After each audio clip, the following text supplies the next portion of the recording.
दिवस आम्हाला हे शिकवून गेलं की श्रद्धा, शांती आणि शक्ती या तिन्ही गोष्टीच्या एकत्र आल्या की जीवन खूप सुंदर होतं.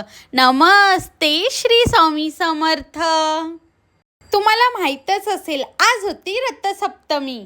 आजची सकाळ काही खास होती.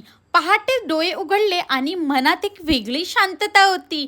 आकाशात उगवणाऱ्या सूर्याच्या किरणासोबत आजचा दिवस काहीतरी शुभ घेऊन येईल अशी मनात भावना होती. आज सकाळी उठून गणू आणि मी सूर्यदेवाला पाणीसुद्धा अर्पण केलं होतं.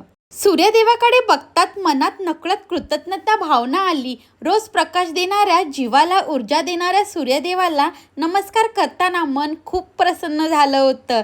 त्या क्षणी मनातली सगळी नकारात्मक जणू नाहीशी झाली. त्यानंतर मी हनुमंत देवाच्या मंदिरात गेली. बजरंगबलीचे दर्शन घेतले. मनात एक वेगळीच ताकद संचारलेली. संकटावर मात करण्याचे बळ, धैर्य आणि आत्मविश्वास हनुमंताच्या चरणी मागितला. त्या क्षणी मनात भीतीपेक्षा विश्वासच जास्त होता.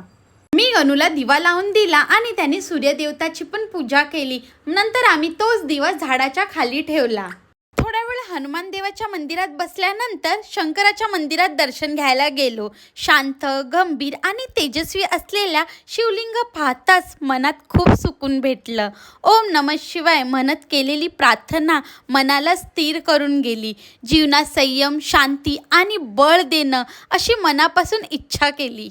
रथसप्तमी हा दिवस आरोग्य, तेज आणि सकारात्मक ऊर्जेसाठी हा दिवस खूप शुभ मानला गेला आहे. पूर्वीच्या लोकांचं तर असं पण म्हणणं होतं की अंधारातून प्रकाशाकडे नेणारा सण म्हणजे रथसप्तमी. खरंच आजचा दिवस आमच्यासाठी खूपच खास होता.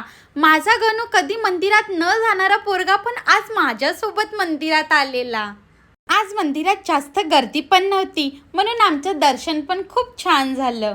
रथसप्तमी हा सण, शंकराचं छान दर्शन, हनुमानचं बळ या तिन्ही गोष्टी आजची सकाळ खूप सुंदर बनली होती.